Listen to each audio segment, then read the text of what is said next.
जो हमारे बॉडी में स्टोर होता है, जरूरत पड़ने पे वो हमें एनर्जी देता है। तो अगर हम उस किसी भी सबस्टांस को किसी पेपर पे अगर गिराते हैं और पेपर जो है वो ट्रांसलूसेंट हो जाए, ट्रांसलूसेंट मतलब देखिए ये है ट्रांसपेरेंट, अंदर की चीजें बाहर बाहर के अंदर अच्छे से दिख रहा है ना।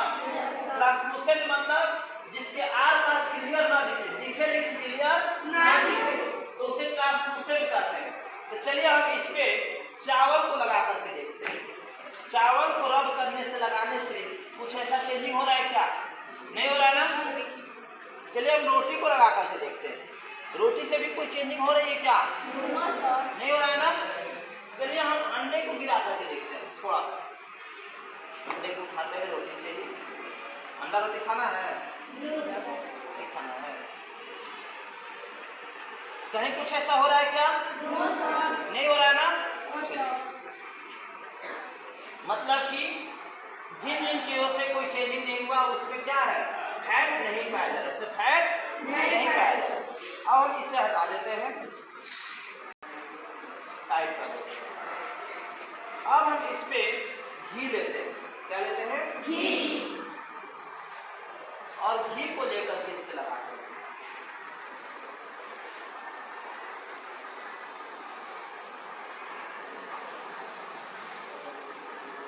घी है ना।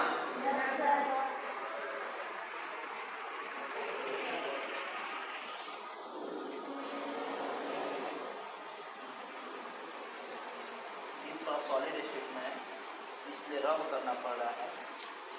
अब ये क्या है? जो घी है ये देखिए, अब ये जो पेपर है ना ये ट्रांसलूसेंट बन रहा है। कैसा बन रहा है? अगर लिक्विड रहता तो तुरंत दिखता, क्योंकि यहाँ रखने के बाद से नीचे का फिगर दिख रहा है। दिख रहा है कि नहीं दिख रहा? जैसे कि अगर पहले नहीं दिख रहा था, लेकिन देखिए नीचे का फिगर दिख रहा है ना, लिखा हुआ दिख रहा है।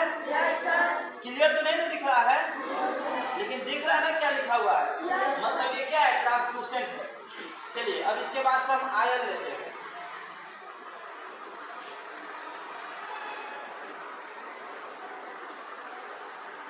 इससे क्या पता चलता है कि घी में क्या पाया जा रहा है? फैट। घी में क्या पाया जा रहा है? फैट्स पाया जा रहा है। अब जरा देखिए, दिख रहा है? आयन को गिराते ही ये पेपर कैसा हो गया? ट्रांसलूसेंट। कैसा हो गया?